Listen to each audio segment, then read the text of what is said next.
Hello hello दोस्तों। Welcome to maths circle. आज हम यहाँ पर बात करेंगे अपने मैथ्स के पीजीटी मैथ्स के सिलेबस के बारे में, जो कि हमारा एग्ज़ाम होने वाला है। किस तरह से कितने मार्क्स का कौन सा सेक्शन आने वाला है, क्या कितने मार्क्स का है, ये सारी बातें हम इस छोटे से वीडियो में करने वाले हैं। ज़्यादा बड़ा वीडियो रखेंगे नहीं, क्योंकि सभी ये जानते हैं कि किस तरह का पेपर आएगा। बस एक देख लेते हैं हल्का सा कि स्टार्ट करने से पहले हमें पता हो किस सेक्शन पे कैसा आने वाला है और किस चीज़ की हम तैयारी कराने वाले हैं, किस चीज़ की नहीं कराने वाले। तो अब ज़रा आगे देखते हैं। सबसे पहले आप देख रहे होंगे स्कीम यहाँ पर पीजीटी के लिए, क्योंकि मैं सिर्फ पीजीटी मैथ्स के लिए ही लाया हूँ, बाकियों के लिए नहीं लाया हूँ। तो नॉर्मली ये वाला सेक्शन तो सभी के लिए सेम ही होगा, फर्स्ट वाला सेक्शन, जिसमें क्या है लिखा है कि 180 क्वेश्चन आने वाले हैं objective types. Multiple choice question 1 marks का हर कोई होगा। कहीं पर भी ऐसा नेगेटिव मार्किंग तो लिखा हुआ मुझे दिख नहीं रहा है, फिर भी बाद में देख लेंगे, अगर ऐसा कुछ रहा तो वो भी आपको पता चल जाएगा। ठीक है, अब आगे बढ़ते हैं। सबसे पहले बोल रखा है कि सेक्शन का सबसे पहला पार्ट हमारा पार्ट 1 है, जिसके अंदर बोल रखा है कि लैंग्वेज से रिलेटेड 20 मार्क्स के आएंगे, जिसमें 10 मार्क्स का जनरल इंग्लिश आएगी और 10 मार्क्स की जनरल हिंदी आएगी। क्योंकि आपको बोला गया था, जब आपने पिछला नोटिफिकेशन का वीडियो मेरा देखा होगा, तो उसमें बोला गया था कि हमें हिंदी और इंग्लिश दोनों ही लैंग्वेज की नॉलेज होनी चाहिए। तो वह हल्के से कुछ क्वेश्चन इसके भी यहाँ डाल रहे हैं। ठीक है, तो ये जनरल वाली हिंदी और जनरल इंग्लिश आएगी, इतना कोई ख़ास चीज़ है नहीं। दूसरा बोला गया है पार्ट 2 जो हमारा है, वो है जनरल अवेयरनेस का, रीजनिंग और कंप्यूटर। ये तीन चीज़ों के मार्क्स 20 मार्क्स के हैं, जिसमें जनरल अवेयरनेस और करंट अफेयर के 10 मार्क्स के क्वेश्चन आएंगे। जीएस के क्वेश्चन आने वाले हैं 10 मार्क्स, जिसमें हो सकता है 5 क्वेश्चन करंट से आ जाएँ, 5 नॉर्मल आ जाएँ, या कैसा भी आ जाए, 10 क्वेश्चन है बस। ठीक है। दूसरा पार्ट बोला है रीजनिंग एबिलिटी। रीजनिंग आप लोगों को आती होगी, 5 मार्क्स के क्वेश्चन आने वाले हैं। और उसके बाद एक आने वाला है कंप्यूटर की थोड़ी सी नॉलेज, 5 मार्क्स की। तो यानी ये बहुत बड़े सेक्शन दिए नहीं है, बहुत छोटा छोटा सा हिस्सा दिया गया है, और ये आएगा आपका 20 मार्क्स का। पार्ट 3 पे हम चलते हैं। पार्ट 3 जो हमारा है, ये पार्ट बोला गया है कि perspective on education and leadership. यानी यहाँ पर आपका जो आपकी टीचिंग से रिलेटेड, जो आपने बीएड में आपने पेडागोजी और साइकोलॉजी ये चीज़ें पढ़ी हैं, वहाँ से रिलेटेड चीज़ें इसमें आने वाली हैं।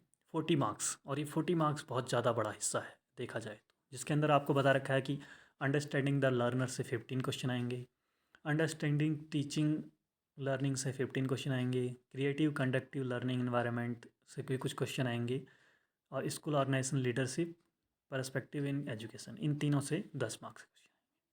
तो यानी ये टीचिंग वाला सेक्शन थोड़ा सा बड़ा है, तो इसके लिए 40 मार्क्स। उसके बाद बच गया अगला पार्ट 4, जिसमें सब्जेक्ट से रिलेटेड 100 क्वेश्चन आएंगे, जो मैंने आपको पिछले वीडियो में हल्का सा बताया भी था। तो यानी टोटल देखा जाए तो आप देख सकते हैं एक बार के लिए कि हमारा जो ये पहला सेक्शन है, हम इसको पार्ट 3 तक मान लेते हैं। 20, 20 और 40, यानी ये 80 मार्क्स का आने वाला है, और जो हमारा सब्जेक्ट है वो 100 मार्क्स का आने वाला है। तो इस तरह से हमारा पहला पेपर बनेगा, जो 180 मार्क्स का एक ही पेपर है।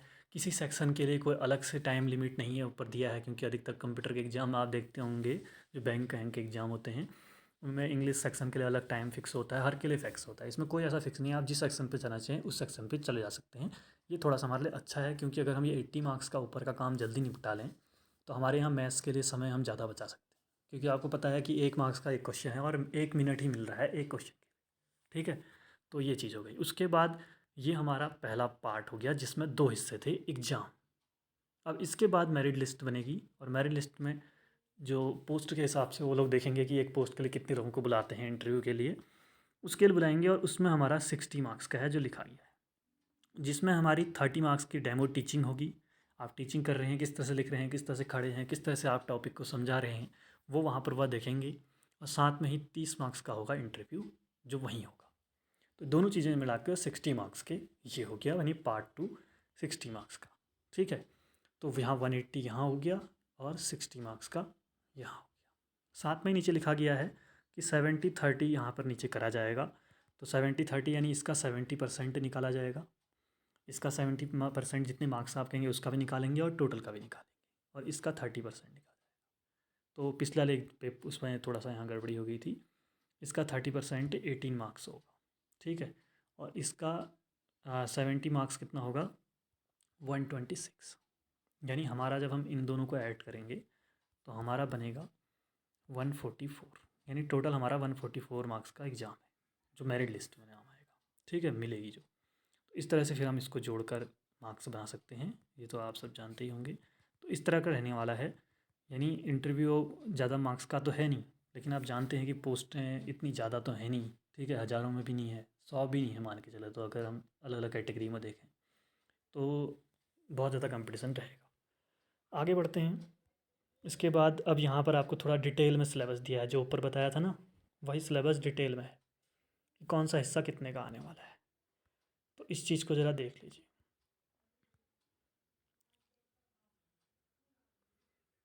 ये इतना हिस्सा है, मेरे ख्याल से और ज़्यादा बड़ा हिस्सा है। तो जनरल इंग्लिश से क्या क्या आएगा बोला है, रीडिंग कॉम्प्रिहेंशन आएगा, यानी एक पैराग्राफ आएगा और उसमें से आपको कुछ क्वेश्चन 3-4 मार्क्स के दे देंगे। वर्ड पावर आएगी, यानी वर्ड पावर में आप जानते होंगे antonym, synonym, one word substitution, ये सारी चीज़ें हैं। और ग्रामर एंड एसटी यूजेज, यानी ग्रामर से रिलेटेड कोई क्वेश्चंस आएंगे जिनमें उनका यूज करना हो, 10 क्वेश्चन। दूसरा हिंदी में जनरल इंग्लिश में आएगा पठन कौशल, यानी यहाँ पे भी एक पैराग्राफ आएगा जिसमें पढ़कर आप कैसे आंसर दे पाते हैं। शब्द सामर्थ्य, इसमें भी वही विलोम शब्द, ये सारे शब्द जिस तरह के होते हैं वो सारे आएंगे। और तीसरा व्याकरण और इसका यूज करना, यानी वही चीज़ है सेम जो हिंदी इंग्लिश में था वही हिंदी में आएगा, 10 मार्क्स।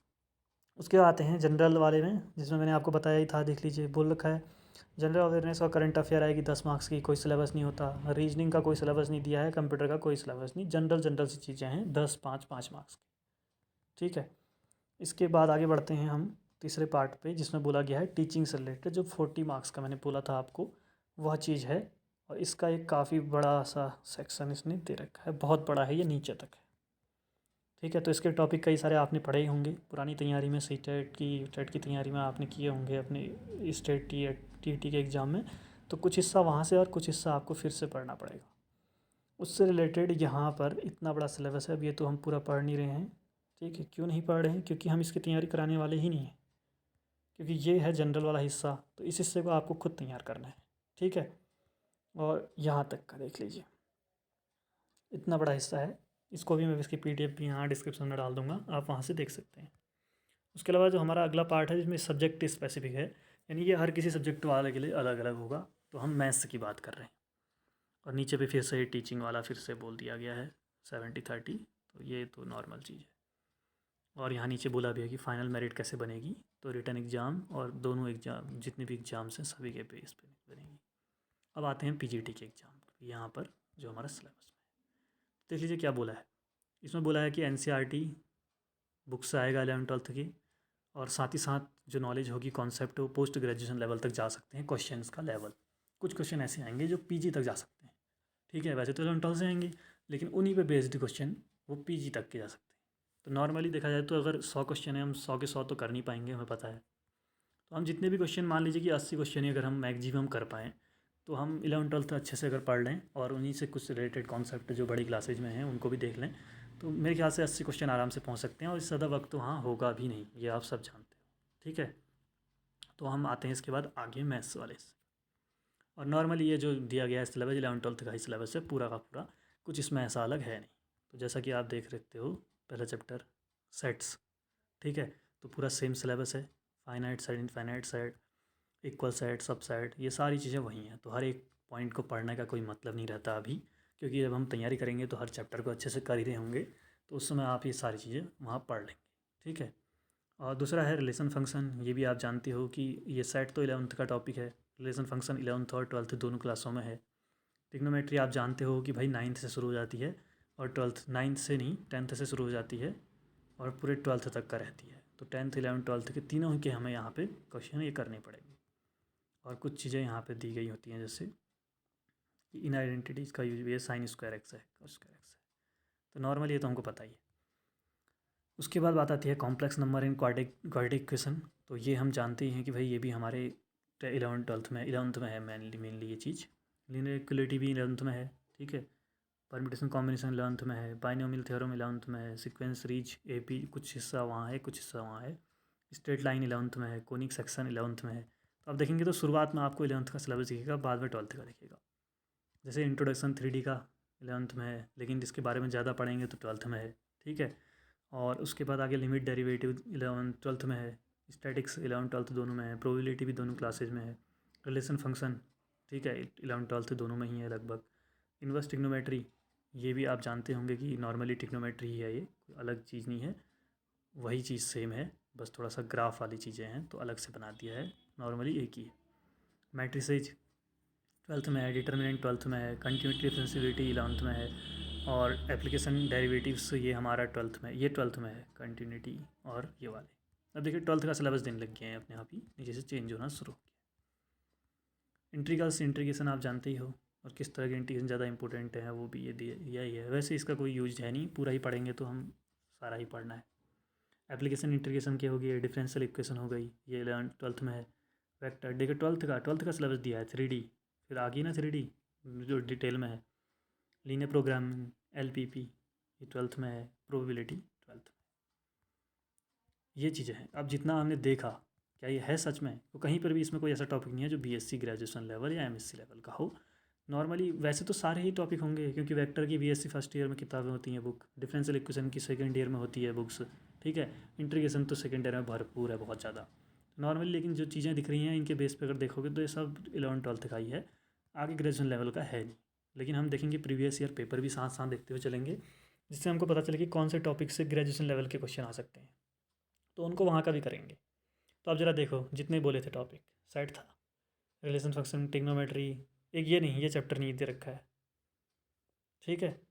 उसके अलावा कॉम्प्लेक्स नंबर दे ही रखा था, लीनियर इक्विटी दिया ही था, देखिए परम्यूटेशन कॉम्बिनेशन दिया था, ये बाइनोमियल थ्योरम भी था, सीक्वेंस सीरीज था नहीं, APGP, स्ट्रेट लाइन था, कोनिक सेक्शन भी दिया था, इंट्रोडक्शन टू 3D और लिमिट डेरिवेटिव ये भी था। यानी पूरा NCERT बेस्ड पर यहाँ पर हमें सिलेबस दिया गया है। वैसे भी ये होना ही इस चीज़ पे था, क्योंकि हमें पढ़ाना भी यही है, ठीक है। 11th-12th ही पढ़ाना है, वहाँ लग कर भी लिमिट डेरिवेटिव ये एक ये नहीं दिया है, स्टैटिक्स था, प्रोबेबिलिटी था, तो ये तो था 11th का। इसके बाद देखते हैं 12th का हिस्सा कौन सा है। अब आगे आप जाएंगे तो 12th का दिख जाएगा, रिलेशन फंक्शन, इनवर्स टिग्नोमेट्री, यही अलग से दिया था जो वहाँ नॉर्मली मैंने कहा था ना टिग्नोमेट्री है, तो ये अलग से वहाँ पे चैप्टर दिया था। Matrices, determinant, continuity, application of derivative, ये फर्स्ट बुक है 12th क्लास की, तो ये चीज़ें होगी। सेकंड बुक आप देखेंगे कि उसमें है integral, application of integrals, differential equation, vector, 3D, LPP, probability. तो नॉर्मली आप देख रहे होंगे तो पूरा का पूरा 11th-12th का ही सिलेबस हमें दे दिया गया है, जिससे हमारा पेपर आएगा। और ये देखिए पूरा का पूरा कंप्लीट सिलेबस है। तो यानी जो भी हमें सिलेबस दिया है वो 11th-12th के बेस पर दिया गया है। नॉर्मली हमें NCERT से पढ़ना है, और साथ साथ में हमें RD शर्मा, जिसमें कि थोड़े और अच्छे लेवल के क्वेश्चन होते हैं, उन क्वेश्चनों को भी उठा कर रखना है। नॉर्मली अब मैं पढ़ाऊँगा क्या, पहली बात आपको ये 80 मार्क्स का सेक्शन तो खुद करना है, ठीक है। इसके लिए मैं बिल्कुल नहीं करा पाऊँगा तैयारी, ठीक है, क्योंकि मेरे को भी इतना नहीं आएगा इसके बारे में। मैं जो तैयारी करूँगा हो सकता है आप इससे अच्छी कर पाएँ, तो उस चीज़ की आप खुद करेंगे तैयारी। मैं पढ़ाऊँगा आपको यहाँ से, ठीक है। और यहाँ से मैं क्या पढ़ाऊँगा कि हर चैप्टर के कॉन्सेप्ट अलग वीडियोज़ में आएंगे, एक वीडियो की सीरीज चलेगी जिसमें कॉन्सेप्ट आएंगे हर चैप्टर के, सारे कॉन्सेप्ट, हर एक कॉन्सेप्ट जो भी NCERT में दिया गया होगा पूरा आएगा। उसके अलावा कुछ एक्स्ट्रा कॉन्सेप्ट होंगे वो भी आएंगे, कॉन्सेप्ट की वीडियोज़ अलग आएंगी, और क्वेश्चन आंसर की वीडियोज़ अलग आएंगी जो प्रैक्टिस करेंगे, ठीक है। क्योंकि प्रैक्टिस करने पर आएंगे तो हम कितनी प्रैक्टिस कर सकते हैं, हम जितना चाहें, लेकिन कॉन्सेप्ट समझना एक बात ज़रूरी है हमें। और उन्हीं कॉन्सेप्टों में कुछ क्वेश्चन प्रीवियस ईयर के भी डाल दूंगा मैं, तो कॉन्सेप्ट की वीडियोज़ अलग से आएंगी, ठीक है, क्वेश्चन आंसर की वीडियोज़ अलग से आएंगी। तो अब अगर मान लीजिए कि मैंने कई बार शुरू के 3-4 चैप्टर तक मैं कॉन्सेप्ट ही पढ़ा था, तो ये मैं सोचना कि प्रैक्टिस वाली नहीं आएगी, वो बाद में आएगी, वो जब आएंगी तो अलग से वीडियोज़ आएंगी। लेकिन कॉन्सेप्ट की वीडियोज़ एक रेगुलर वे में चलते रहेंगे, क्योंकि जितनी जल्दी कॉन्सेप्ट क्लियर होंगे प्रैक्टिस आप घर में भी कर सकते हैं, ठीक है। तो इस तरह से पढ़ाया जाएगा। और अब नेक्स्ट डे कल या परसों में वीडियो आनी शुरू हो जाएगी पहले चैप्टर से, सेट से रिलेटेड। सेट के पूरे कंप्लीट नोट्स आएंगे, जो 11th-12th जितने हिस्से पर ये होगा वहाँ से आएगा। ऐसे ही जैसे मैंने आपको बताया था कि टिग्नोमेट्री हमारी 9th-10th से लेकर 12th तक है, 10th 11th 12th, तो तीनों के नोट्स एक साथ बने हुए, कॉन्सेप्ट बने हुए आपको मिल जाएंगे, ठीक है। ताकि आपको ऐसा ना हो कि अलग से आपको लगे कि कुछ छूट गया है। और अगर मान लीजिए कोई चैप्टर कंप्लीट होने के बाद में मुझे कभी लगता है, जब हम यहाँ पहुँचे हों इस चैप्टर पे, मुझे लगता है कि इस चैप्टर से कुछ कॉन्सेप्ट छूट गया और मुझे मिल जाए, तो मैं इसकी एक वीडियो अलग से डाल दूँगा बीच बीच में, ठीक है, जितना कुछ मिलता रहेगा हर चैप्टर का। तो मिलते हैं फिर अब अगले वीडियोज़ में। तब तक आप पढ़िए और फिर हम चैप्टर स्टार्ट करेंगे। तब तक के लिए बाय बाय।